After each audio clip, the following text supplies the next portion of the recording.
055-1111-997. I'd love to hear from you. Have you done your planning for the year, particularly the financial bits of it? Now, in doing that, did you engage the entire family, including even the children? That is, if they're old enough to tell you what they want for the year. Maybe they want to take some holidays. And in doing that, was there full disclosure? Did you, for instance, as a man or a woman, tell your husband or wife how much you're earning in the year? And so the partner or the spouse would know the contributions you're making to the monthly or yearly expenditure. Or, like some have suggested, it's your money and you have to keep it. Join us now on 0302 216541 and 055-1111-997. This morning we're also joined in studio by Kingsley Adjinku-Hayford, who's a chartered accountant and partner at Aanstreet Finance. Dr. Peace Mamle Tetteh is a senior lecturer at the Department of Sociology of the University of Ghana. They'll be helping us have the conversation. But of course, I'd love to hear from you first. I'd love to know what your thoughts are on this all-important conversation. Some of you already, still sharing your thoughts. So, Bosumpin Daniel says, no, not good. It's private, but somehow they'll get to know as time goes on. And Kwame Asmini says, never try it. Okay. Fawaz Abdallah says, the only person who might know how much I make would probably be my wife and no one else. And even with that, there's no guarantee, because I may or may not disclose it to her. Prince Owusu says, for nuclear family, it is necessary, but not for the extended family. Not. And Belobi Ken Williams says, if you are a man, but no. If you are a man, no. But a woman, yes. Okay. So the woman must disclose. Okay. Adam Idusu says, it is written in the Bible, close your mouth with padlocks, even with your wife who sleeps in your bosom. That saith the Lord. Okay. Let me just get your thoughts briefly on this before I get onto the phone lines. Let me just get onto the phone lines now. Pakojo is joining us from Ashoman. Pakojo, good morning. Good morning, Winston. How are you doing? I'm fine, Pakojo. Kindly reduce the volume on your radio set and tell us, have you done your planning already? And have you involved members of the family? Certainly. Of course. I think that at this point in time or in our lives, if you are a married man or a married woman, it is just prudent that whoever is a part of your life becomes a part of your planning, because if there are consequences as a result of your action or inaction, it will affect all of them. So I think that it's just proper that you plan. My salary, yes, my wife knows my salary. And the two of us have just decided how much of our salary will go into what. And so I think that's it. But Pakojo, apart from your salary, do you earn any other income in the course of the year? Sure. I mean, I think that I've always said that marriage is for the mature mind. If you are not mature, you cannot marry. And so, of course, my wife knows my streams of income. That is, there are many. She knows. And once a month, when we plan on a project, I'm on a mortgage, you see. And so you know that this particular amount goes into mortgage. This particular amount goes into your children's education. This particular amount is for the exigencies of the if I may call them so. So, yes, nothing to hide. Nothing to hide. Yeah. I like that, Pakojo. I mean, you're engaged in democracy, even in your home. Nothing. No, I think that, Winston, it's a proper thing to do, because when there's transparency, expectations are measured, you see. And these are the things I teach my students. I'm a teacher. Okay. Yeah. That's nice. Thank you very much for joining us, Pakojo. Let me come in studio. I saw, Dr. Peace Mamle Tetteh at a point in time, smiling and shaking your head, particularly when somebody said, as a man, no. You've done your planning for the year already? Yes, to a large extent. So the major skeletal sketch has been done. But as I intimated early on, the minute details would be added on as the year goes along. And it's because we are in uncertain times. Sure. Certain things may change, but the big issues about housing, health insurance, children's excuse me, children's education, those major things have been planned and taken care of. And I think that you need to sort those ones out first before you think of those peripherals. So yes, the major things have been planned. We've thought about where the income is going to come from, the stream of income, even the face of haircuts, where what would come from to take care of certain things. So yes, to a large extent, it's been planned. And the children's needs have been factored in. Of course, you would ask, what is it that you need? I've asked my daughter, do you have a list for school? Let me have that list. And I started asking last year, I need to have that list to know what to set aside to get you what you need.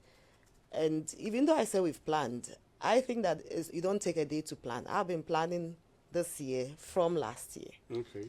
And as I get income, I start buying things children will need for school because I know they would need them. So I put these things aside. So most of the time when I have to buy things for school, I can tell you that 70% of the things I need to buy for school, I have them at home already. Okay. So I just pick stuff and see whatever is left, and then I top up. So yes, we've planned. Yeah, but you see, talking about the children's needs, for instance, you've asked them what they need. Were they part of is that their contribution to the planning, or you sat down around the table, husband, wife, and children, and as you discussed, because the children are a bit old, then you discussed your earnings, and then they also said, these are the things we need? Well, when it comes to earnings, it's only my eldest who knows how much I earn. Okay. And I think they have an idea how much their daddy earns. In fact, I have an idea how much my husband earns. I don't expect to know exactly how much he earns. I don't want to know up to the minutest peso. But I have an idea that his income is within a certain range, and my expectations are measured, So we sit and we have this plan where we say, okay, so when it comes to managing the household, this is what goes into running the home. So we had that conversation many years, and it's worked for us. So we have an idea what goes into managing the home, from fuel to gas to grocery to everything. And we have that, and then we decide how much each of us contributes to that. Okay. When prices change, I come back and show receipts to show that, prices are changing. I need some little extra to support. So yes, we don't have a joint account, and I don't want to personally. On a lighter note, the man's money is our money, but my money is my money. So no, hold on. That's why I said on a lighter note. But that's a crucial matter. You see, we have to integrate it lightly too. That the man's money is our money. Our money. But my money is my your money. Yes. Okay. Because when you put everything together, there are things that as women we want to do that men may think are irrelevant. So as a woman, you must sharpen your bargaining skills. And be able to say that even when you are putting some resources together to manage the home, to be able to say that this is needed. So sometimes you have your husband say, oh, can we manage the budget a little? Then I like to write things down. I would show and say, this is what the money goes into. Is there anything on this list that you think is trivial that you want us to take off? And I can tell you 99% of the time, there's nothing he wants to take off. Because these are needs. So it's about being transparent, yes, and being resourceful, responsible with whatever you have, showing that yes, what came in has not been wasted, and getting your children to appreciate that there's no need to waste. Did we involve them? Yes and no. Yes, in the sense that I asked what they need, and no, because we didn't sit at a table with them. The sitting was done between my husband and I. But once we do that, I have continuous conversations with them, emphasizing the fact that we are not going to live outside of our means. And I have the mantra that I don't spend money I don't have. Okay. So I keep telling them, if you need something, tell me way ahead. I'll put it on the plan. When money becomes available and I think you need it, I'll make it available. But don't give me last minute notices, because I'm a salaried worker. I have an income that I plan for, of course. Besides our salary, we all do extra things that give us income. But I like to plan ahead. And so in that sense, yes, I have had inputs from my children, but I haven't sat at table with them like we are sitting here now. Okay, interesting. Have them make inputs. Yes. Let me get to Kingsley. But Kingsley, before you go into what should be ideal, I need to find out what you have done also. Yes, it's very important. We are all sharing experiences. I like the look on your face. How did you do the planning for this year? I think Doc has said it all. I think it's more of engagement. Very important to engage the family to know the direction. Even despite the fact that you plan for the Christmas with the festive moving up and that people calling you, people coming in, you realize that we finish and there's some debt overhang. Obviously it will trigger. So that's the reality execution.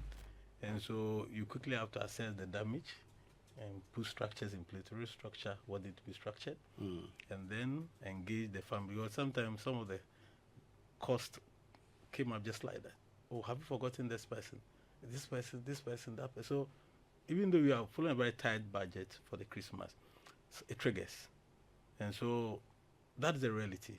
And so you need to engage. I have to engage. Okay, this we cannot do now. This we have to change. This we have to do. So by the time you do that, and like I said, I'll go into some of the planning issues, but those are the engagement that you go through so you can get your things right. Okay. But again, I want to say that a lot of people are doing the short-term plan, but a more broader plan as we go along, factor some of this in year after year.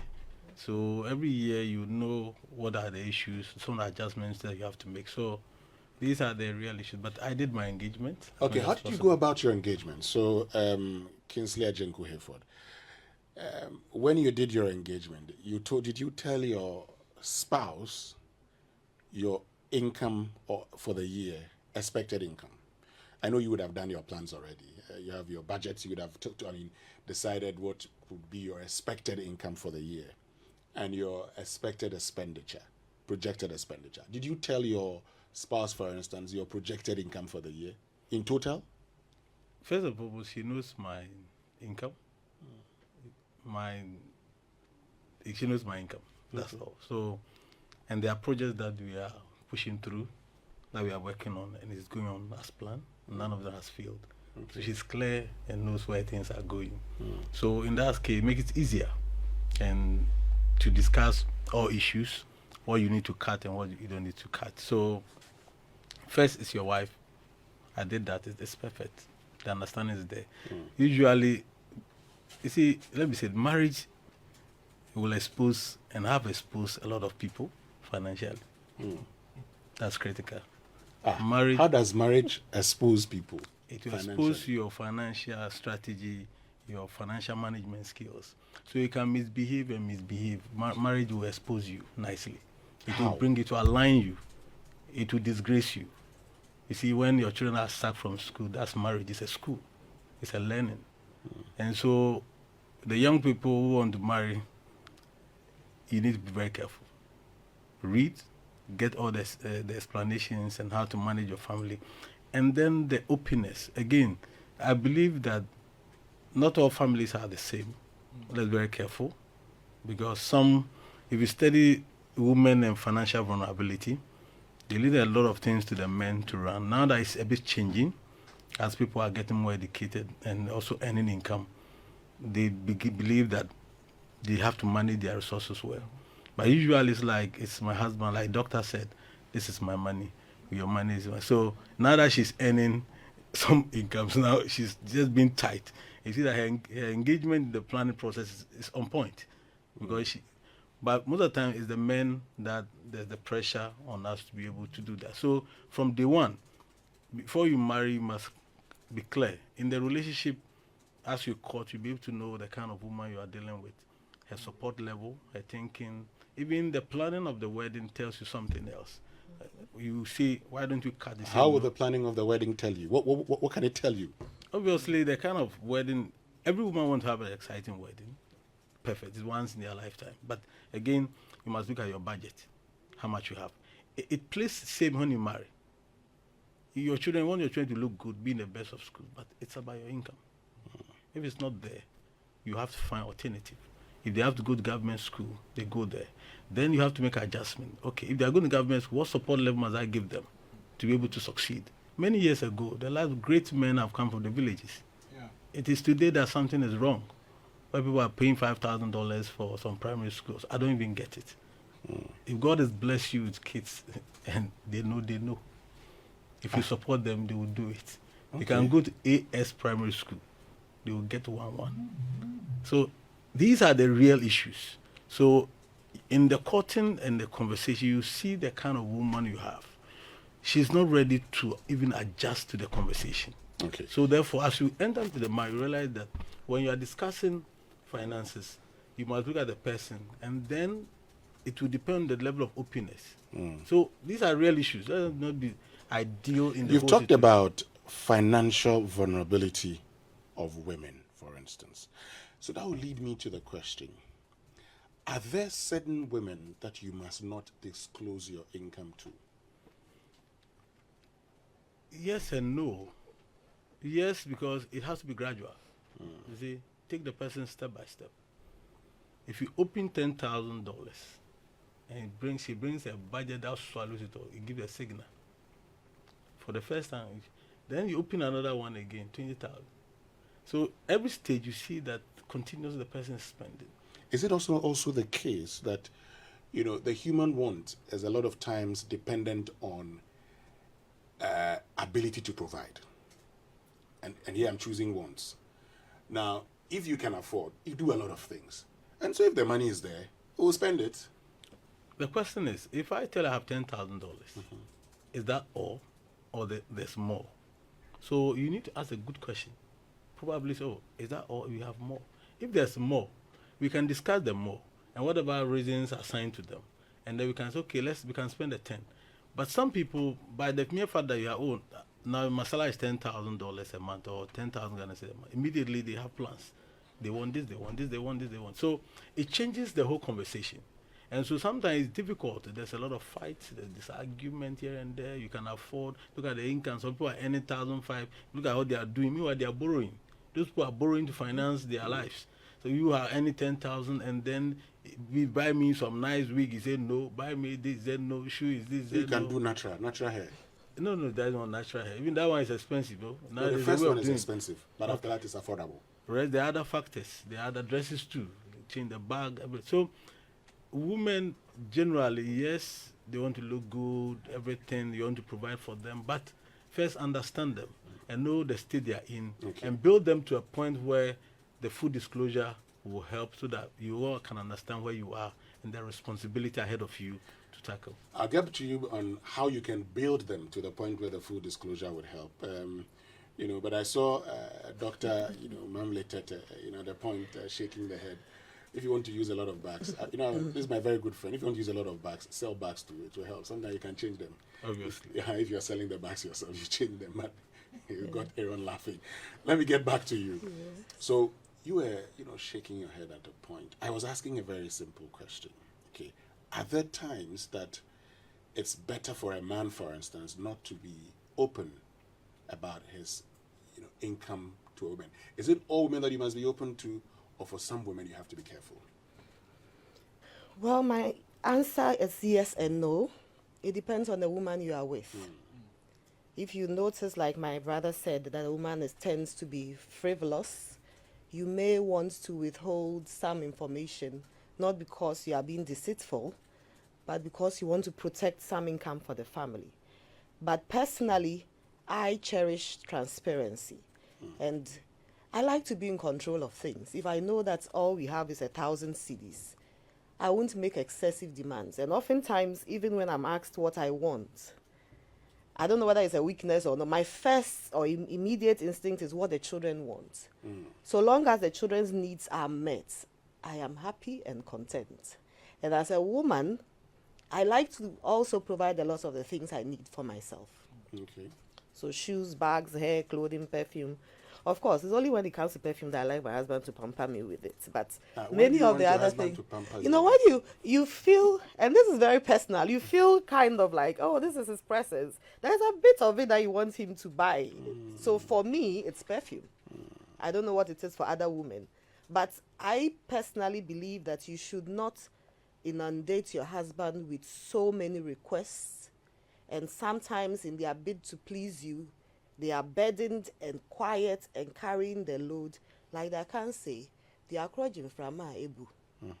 So when you keep demanding and demanding and demanding, and he keeps pleasing and pleasing, when he can, and most men won't tell you that the things they are providing, they are borrowing and taking loans, and they keep providing, and you don't know where the money is coming from. As you make the demands, ask yourself, where is the money coming from?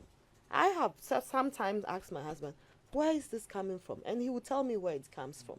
So you don't just keep demanding and taking, and one day wake up and realize that even the house you are living in, you don't own it. Yeah, but Dr. Tetteh, isn't it also because sometimes, and you've talked about, being open about, a lot of things. If you're open, your wife knows your earnings or has a fair idea about your earnings. If she knows the demands to make. But if you do not, your wife may assume that you either have or do not have. And if she assumes you have, she would make demands. The pampering will be more if she assumes that you have, wouldn't it? That's true. So when you don't have, let her know you don't have. But when you have, let her also know that I have, but let's do A, B, C, D with it. I think that every reasonable woman would understand, unless a woman wants to be like the Joneses and wants to make people think she's what she's not.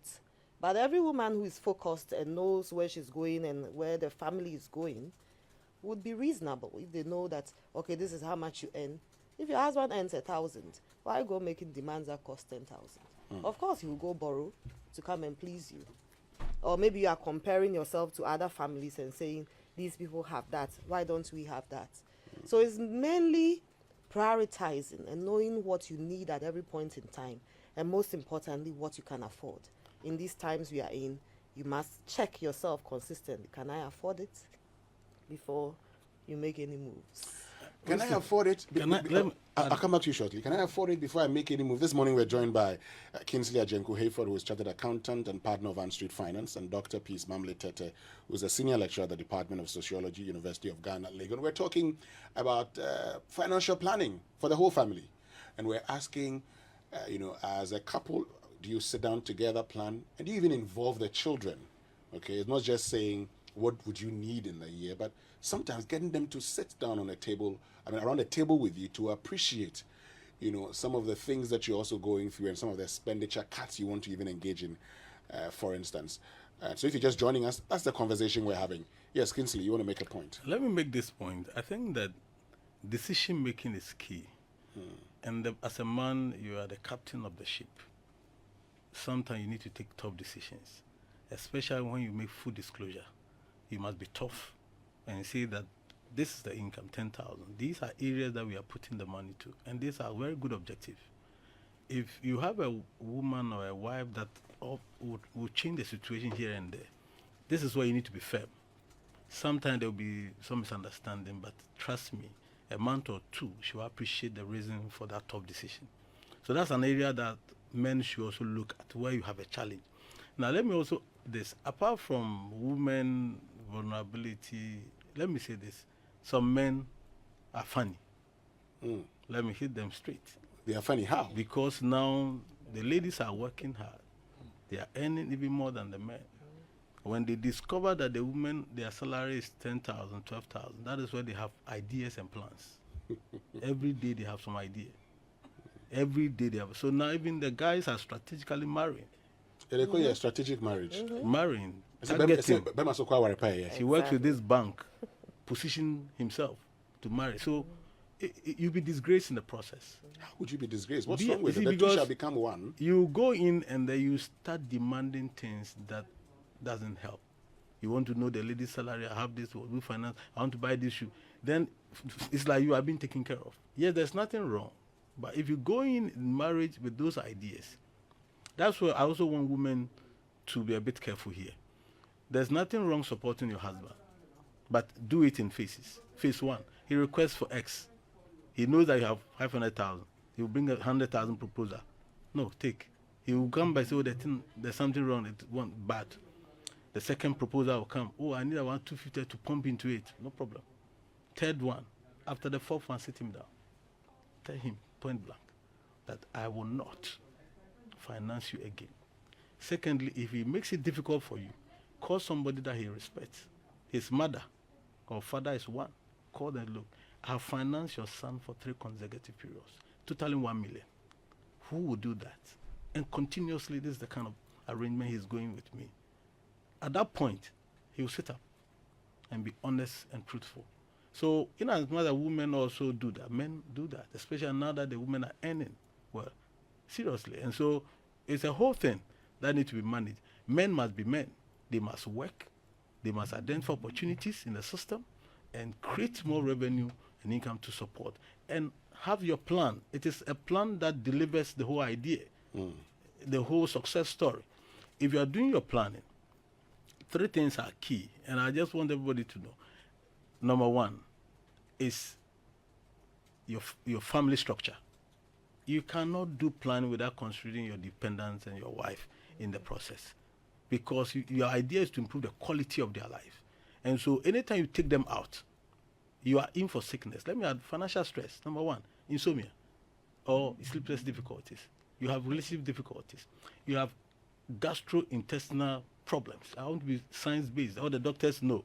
And one of them is high blood pressure, heart diseases, as a result of financial stress. When you soak it and you don't want to open up, these are the results.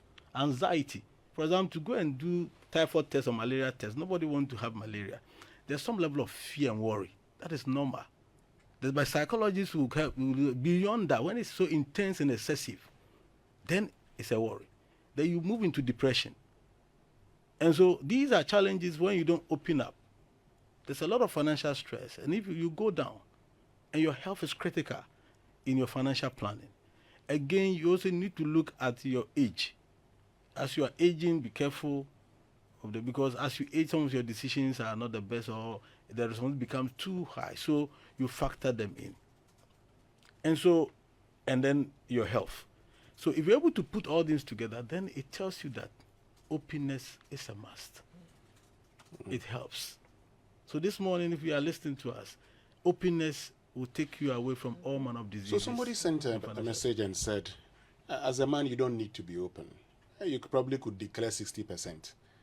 And then you need some 40% for weird backups. I don't know what the weird backups are, but it talks about weird backups. And you hear the men saying, oh, baby, before do something. So, I mean, are there times when you probably may want to under-declare? So, your salary, then you declare 80% of your salary just to take care of the weird backups. Yeah, I wouldn't say, I don't want to put the weird backups, so let's be realistic. Unless someone's... let's be realistic. We are all individuals. We have friends, we have families, people that we don't even know that depend on us. Somebody will meet you, just this morning we meet, I have not eaten. What do? I have 100 Ghana cedi. I told my wife I have 100 Ghana, only to realize that somebody will take 50 because the person is in need. And so in the planning processes, we should make room for individual needs and other things that you do to make you happy. And so for me, and then I also don't believe in joint account technically because it's also dangerous. I believe that have a project. If you are doing a project and you combine and do it, that's fine. But let's put the money in one account. It's worrying. So that is where somebody will be passing back and doing all manner of things. Why is it worrying? Because human beings are greedy and then they want to do things their own way. It's only rules and regulations that guide human beings. And so give human being the chance, you do the unimaginable. Oh, but you both are together. You are together. You are living in the same house. So what's wrong with you, having to sign a check together? So if you need money, you're talking about being open. No, Dr. Tetteh, I see you shaking your head. I'll get back to you, Kingsley. You people are talking about being open. If you must be open, then why don't you run a single account? That's openness, isn't it? It's practically difficult. Why? What's the difficulty? Because of the socio-cultural context in which we live. Kingsley mentioned early on that we come from different families. Maybe your spouse is from a family that comes from money, like we like to put it. and may not need any support. I may come from a family where there must be monthly remittances to my parents to support other members of the family, and he or she may not understand. And so for these extras, you may need to have your own money to provide that kind of support. I believe strongly that you don't forget your natal family just because you got married. And so whatever kind of support that must go, must go. And if you go and put the money together, and maybe at the end of the month, I'm sending 5,000 to my family, and his family doesn't need any, then it may seem as if everything is good. So some of these reasons are why. But the point Kingsley made early on, we all have different ways of spending. Some people are spendthrifts, and I must tell you, some men can spend so much. I know men who have a room full of shoes and their wives have just 2 pairs, so there are always the exceptions, even though the general thing is that it's women who tend to spend. So our spending patterns are different, and the kinds of families, social cultural context is different. Our values may be different, not because that we are married doesn't mean we believe in the same things. Okay. One may just want things for me and my children. The other will just meet people in the street and pay their fees. I have recently come to discover that there are so many people my husband pays school fees for. Okay. And he initially was not telling me. He only tells me when these people graduate. Then you come and say, oh, this person, now, me and the school fees, we are tech. This person has finished UCC. And I'm like, hey, father of many nations, So now we laugh about it. So now, I think when he realized I didn't have a problem with it, and I believed in the fact that we need to make a mark and leave a legacy, now he tells me, we need to support this person, we need to support that person. So because of all of these reasons, it tends to be practically difficult when you put your resources together. Okay. So I want us to conclude this. So we still have Kingsley Adjinku-Hayford, who's a chartered accountant and partner at Aanstreet Finance, and Dr. Peace Mamle Tetteh, senior lecturer, Department of Sociology at the University of Ghana, Legon. So there are people who still think, no, I can't do this. Let's conclude this way. Now, in being open about your income and everything, and planning with your family, does it have more advantages than disadvantages, Kingsley? Let me say this, and I said in my introductory conversation that first, financial stress. The major advantage is to take away stress, and we know what stress can do health-wise. And so if you're able to do that, then you are in good shape for life. Again, let me say that financial planning needs to be done broadly, because what a lot of people are doing is a short-term aspect of it, which year after year is not working. Sometimes it works and it fails. There must be a broader conversation on that, a more robust financial plan, where the goals and aspirations of the family in both short, medium, and long term are put together properly. And then you also look at the fact that once these goals are done, then there's this budget part of it, or the cash flow component, that is looked at in the long term, where projects or activities that you need to do to provide the needed streams of income, whether from your career or the side jobs or new business ideas that you want to do. Because in this year, I mean, it's proven that the financial instruments are not going to do better, and we are hoping for a recovery. And so it tells you that what will bring the resources in with the investment in the real sector, where you do other activities.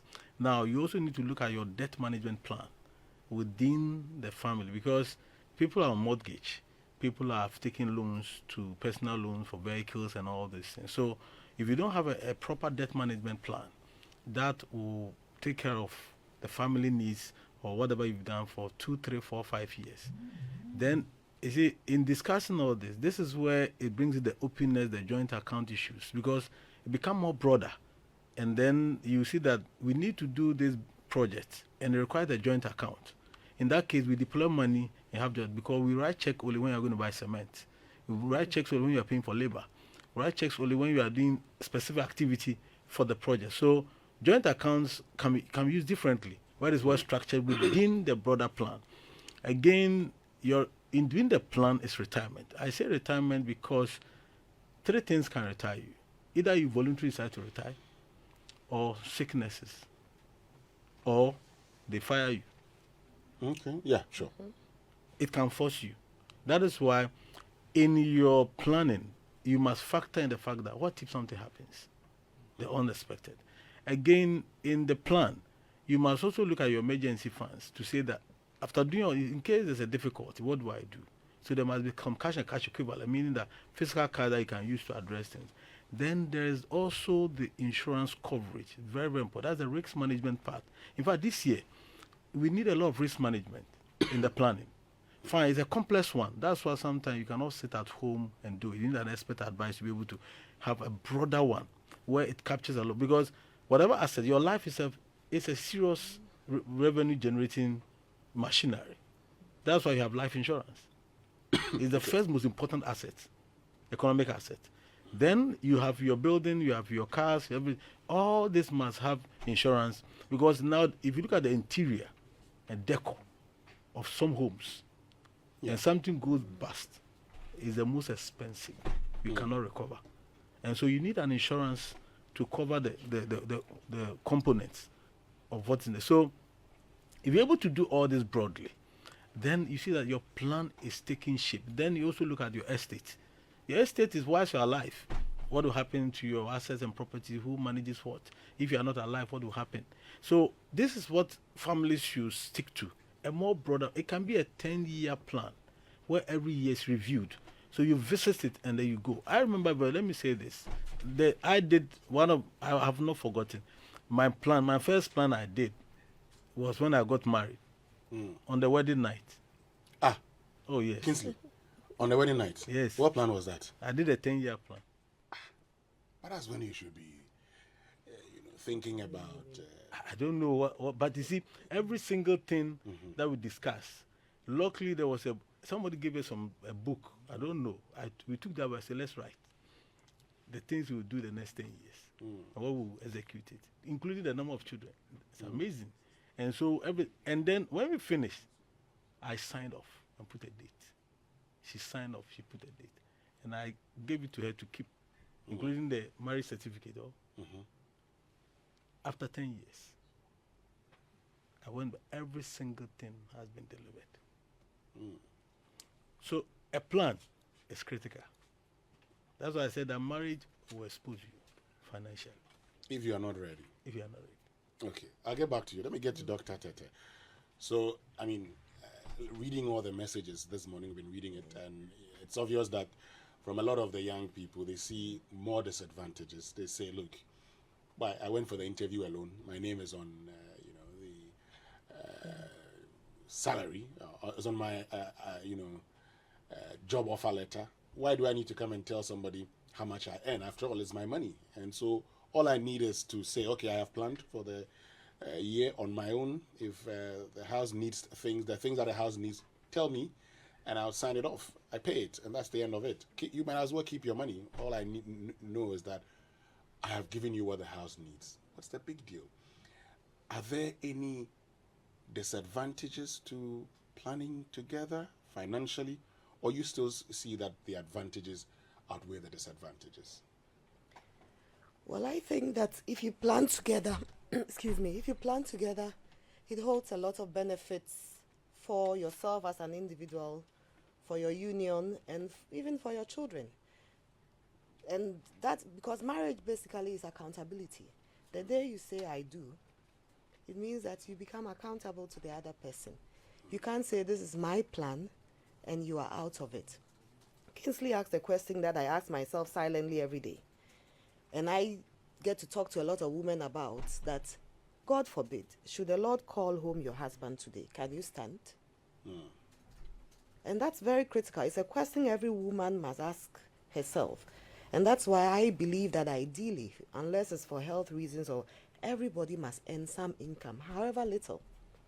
Because if the person is not here, you say a husband, we tend to think husbands are the ones who go early. What if as a woman you leave? What happens to the family? So it's important that you plan together. You all know where you are going this year. I believe in the long term, medium term, but I think that to achieve the long term, you must be successful at the short term. So you must have a budget. I have a notebook in my bag, and every money I spend, I write it. And since I started doing that, I realized where my money was going to.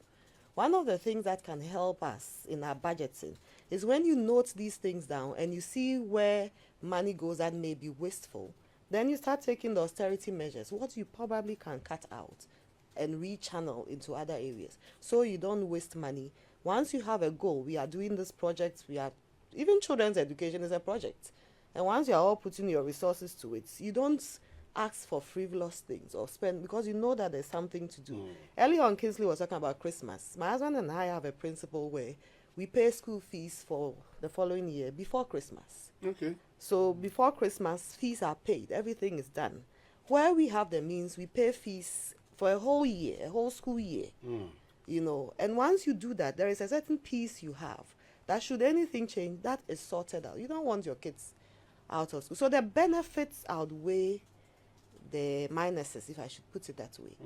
Unless you want to be selfish. But if you really want the marriage to work, you want to build a future for your children, you want to be accountable, you want to be open. You may not disclose 100% for whatever reason, but as much as possible, you want each other to know that this is where we are, this is where we are going. And I believe that every man is a leader. A woman should marry a man who has a vision, who knows where he's going, and then I can follow him or walk along with him to go. But if he doesn't know where he's going, he must tell us, this is where we are going as a family, and I must bring my ideas and my resources to partner him for us to go. So having a goal, having a vision, knowing your destination, Kingsley planned 10 years, and letting your wife appreciate where you are going and buying into the vision, she would support you. Talking about accountability, Kingsley, you know, I think you would understand this. There's something they call expenditure on self. It's only an accountable thing, the boys say. That expenditure on self, yes, expenditure on self is unaccountable. So you must make provision for expenditure on self, shouldn't you? And that comes as and when. So in that case, if you disclose everything, some of the expenditure on self too is a problem. I think I said earlier that we are all not the same, different family, different homes. We have friends, we have our needs, other things. So obviously you need to keep some cash on you to engage. For instance, I can meet you today and say, okay, let's sit by this, and then we can take some drink. Why not? It's cost. So we don't need to be so hard on Expenditure ourselves. on self. Yes, I mean hard on ourselves in terms of even buying dresses, and you have to look good.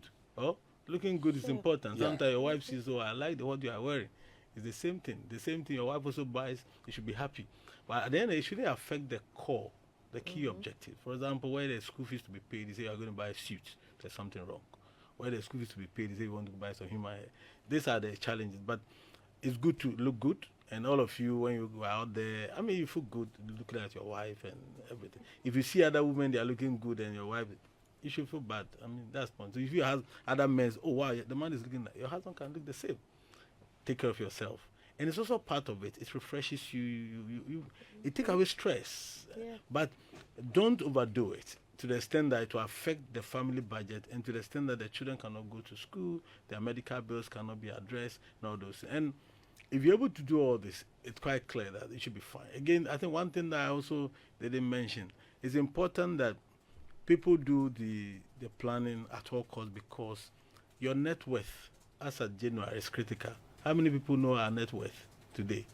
Given the inflationary pressure that came last year, even the extent that about 79% of the inflation pressure is coming from utilities and household expenditure, and the transport is about 63%. So it will come again. We expect VAT to increase by 2.5 or so. Yeah. And so obviously you should expect that the economy will be quite tight, and that will affect your net worth. So your net worth is a picture of where you are, and it's so painful. And those who don't have any asset, you can value the cost of your shirt, your shoes, and everything, and minus your debt. You see where you are, your level. So if your level is, let's say, 500 Ghana cedi, and then your child gets sick, and the medical bill is 550, you are in debt. You borrow, and it's embarrassing to borrow 50 Ghana. So what do? You plan. And you save. And you get a health insurance. You have insurance. That's why planning is critical. It's embarrassing. Some people today, when they get headache, they will borrow. You know that point you make, and I mean, there's a conversation we've had before.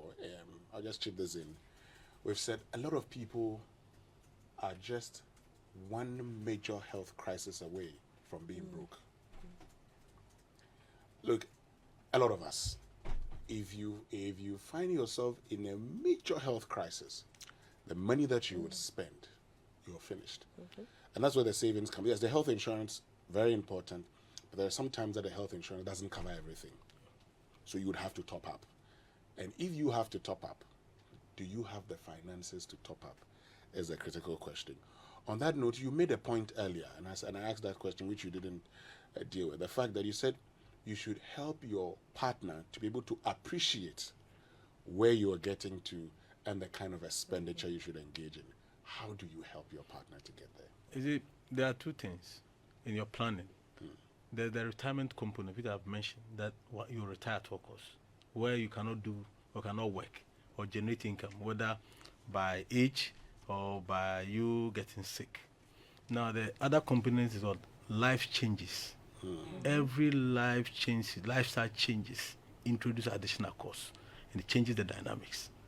One, you marry as two, your wife become pregnant, you start paying some bills. She gives birth, something changes. Child start taking SME, it changes. Number two, it changes the dynamics. The figures, school fees changes the game. Number three, it worsens. So the thing begins to balloon gradually. So if we understand life changes or lifestyle changes and how it affects our finances, this is where you have an honest conversation with your wife. That, look, I met you, you're looking good as a banker, you want to dress well, but now with 2 kids, you can't continue. And it's about mindset change. It doesn't take a day or two to change it overnight. It's a question of continuous engagement, calling the person to appreciate. Sometimes you can create a scenario where you get broke. For example, you can say we have 1,000 Ghana cedis, and then she'll manage to spend it. And then for the next 1 week, there's no money. It's tight. It's possible you may have another 1,000 somewhere, but you stay true your plan. Just for her to feel the pain of a week. Sometimes you can be broke for a week. It's so painful. You look through your things, you can't find 100 Ghana cedis, and then you ask, me, Winston, me, $10,000 a month, me. And that is where you feel the pain of managing your finances well. And so you need to create that serious situation to engage for the person to appreciate the fact that sometimes you can even create the way you get broke and say, look, let's go and borrow from this man. And then you say that when we go, you will talk. You lead the negotiation, IMF negotiation. I see. So that we can get staff level agreement back. Very, very important. And that is a learning experience. Now, somebody sent this message and said, Winston, the men are taking advantage of us, the women. They are draining us. It's called financial abuse. That is why I said that monitor the person. First attempt, give. Second, third. Fourth one, sit the person down. It's intentional. Please. Let's wrap it up. Yes. Winston, can I make a quick comment to Please that financial abuse thing? You see, some of the things or some of the ways, apart from what Winston talk about, is when you don't disclose what goes into managing the home. Let's say you need 2,000 to manage the home. There are many men who say, me, all I have is 200 cedis, and then they put it down. How you sort out everything, he doesn't. So they pretend to be contributing to housekeeping, but they are actually not. So he puts 200 cedis down when he knows 200 cedis will not buy water. But at least, that doesn't go to the market. So that's one of the ways that men pretend to be supporting, and they won't even want to have a conversation. There are many who pretend to be angry, so nobody will come and tell them what's happening in their home. Oh, really? Yes. They wake you up at midnight. Oh, is that many women who can wake men up? You are even afraid to go and approach him to say. Maybe they still get angry at midnight. They get angry, so you can't. Don't you think I'm sleeping? So there are all of these. So it's best to respect each other and have very open, frank conversations. I think that's very important. Yes. Folks, now you know what to do. See, be open about it. Even if you don't want to declare all your income, at least you declare a sizable amount of the income that you earn so that your partner will know. After all, you have your own needs, expenditure on self that sometimes you may want to keep to yourself. But it's important that your family knows how much you're earning, particularly your spouse, so that he, she can know the demands to make, and can also know when to step in if necessary. Thank you very, very much for joining us this morning. Dr. Peace Mamle Tetteh, who is a senior lecturer, Department of Sociology, University of Ghana, Legon, and Kingsley Adjinku-Hayford, who is a chartered accountant and partner at Aanstreet Finance,